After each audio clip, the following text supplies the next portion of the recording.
nevünkből kikövetkeztethető, talán a zenei irányvonalunk leginkább az utcazenéléshez köthető, ami azt jelenti nagyjából, hogy ilyen a legegyszerűbb hétköznapi tárgyakat szólaltatnánk meg.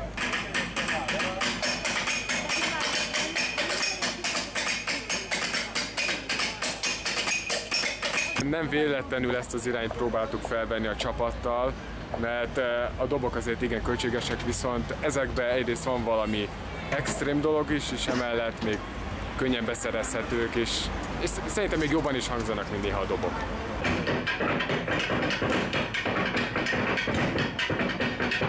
A Weiner Leo zeneművészeti szakközépiskolában tanulunk mind a négyen, és már hát úgy körülbelül már 5 évet már talán már ismerjük így egymást, tehát játszunk együtt.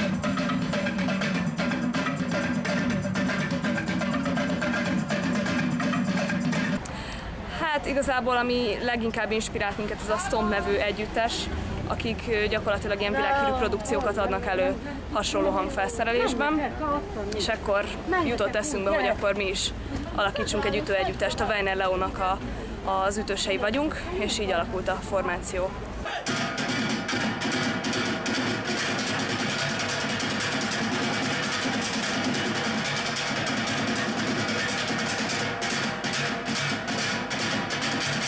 Kicsit keletebbre utazunk, távol-keletre a tajkó doboknak az őshazájába.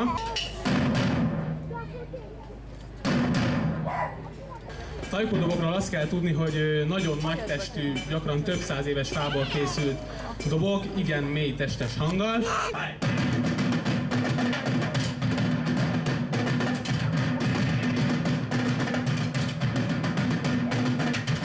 Jelenleg még ehhez hasonló műsorszámok is tarkítják a repertoárt, viszont szeretnénk idővel egyre inkább az utcazene irányába, tehát a mindenféle hétköznapi tárgyaknak a megszólaltatásának az irányába elmozdulni.